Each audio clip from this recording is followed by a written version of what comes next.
Are you still looking? Yes.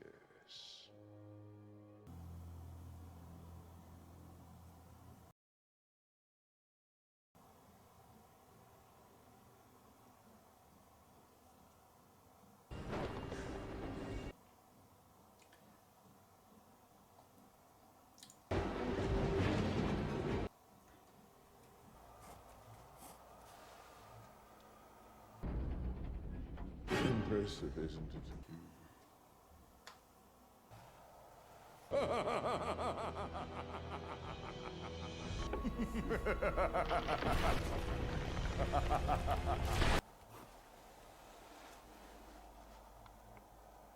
So, this is what the horror genre has become.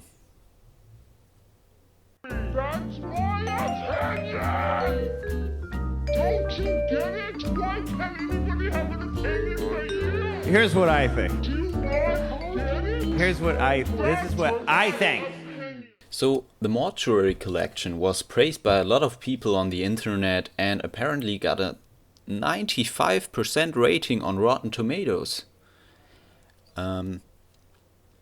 So, I'm just gonna be honest and say that I hated it. Not all of it, but most. Let me explain a little why I didn't like it and maybe help you find out if you should watch it. We're introduced to this, not this one, this character with the most obvious, unconvincing makeup, which is probably supposed to make him look older. The actor, by the way, is actually the voice of Mr. Krabs from SpongeBob. In this movie, his character is basically the creepy old man cliché. Lives in an old house in the woods with a creepy sign, surrounded by fog. As you can probably guess from the title, he's a mortician. And he has a collection. Then this girl shows up and wants to apply for the job offer. Yeah, the one on the creepy sign outside. But first she wants to hear Something dark and twisted. Something awesome. But he's not in the mood if she's enjoying it. When she insists, he starts to tell the first story. So I guess here's where the spoilers start, if that's even a thing with anthologies. So anyway, if you don't want to be spoiled, skip to...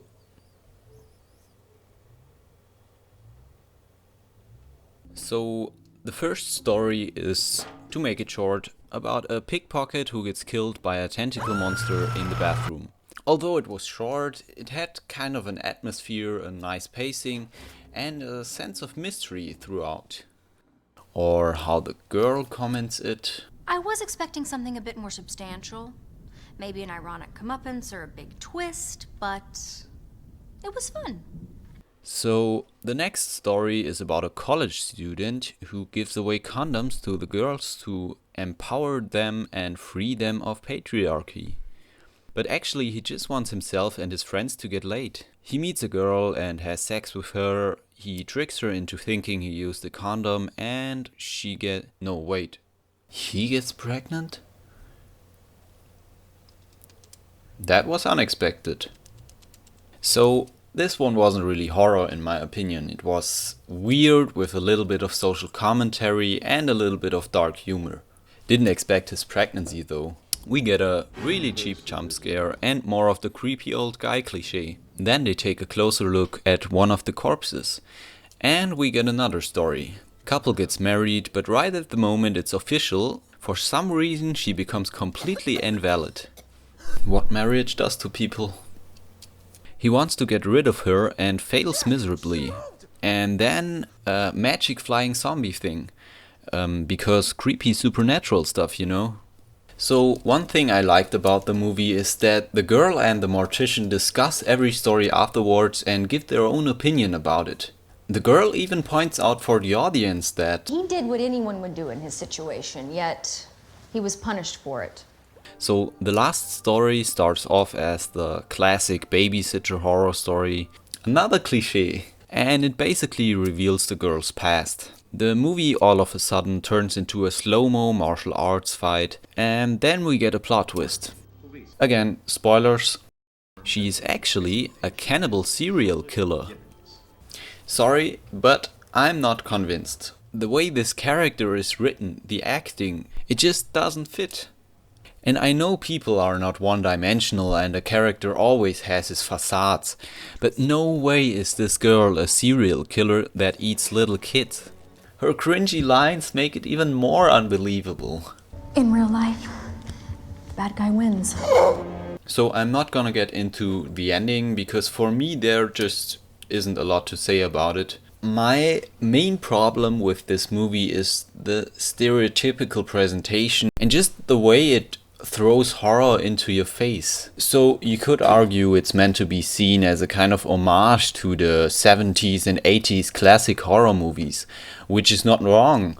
For me it just wasn't very interesting and it didn't bring anything new or interesting to the table.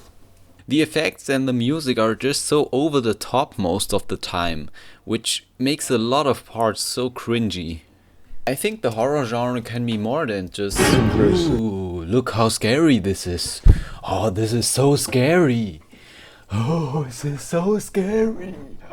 In my opinion, horror should really plant the fear inside our heads and just let it grow inside our minds. But just what I think. So if you can look past those things and these things maybe don't bother you, I think you should give this movie a watch. I think especially if you're a Guillermo del Toro fan or if you're into the more kind of classical, spooky-like, fantasy, supernatural type of horror, you're gonna have fun with this one.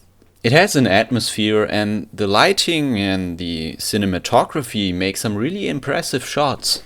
I think you just shouldn't expect a movie that completely reinvents the horror genre or really sticks with you or really makes you uncomfortable. I think it's more of a light-hearted horror movie, more of a fantasy type of horror movie that you just have fun with. It's more of a fun movie than a real horror movie, I'd say. But just what I think. Oh my god, it's so scary. Ugh.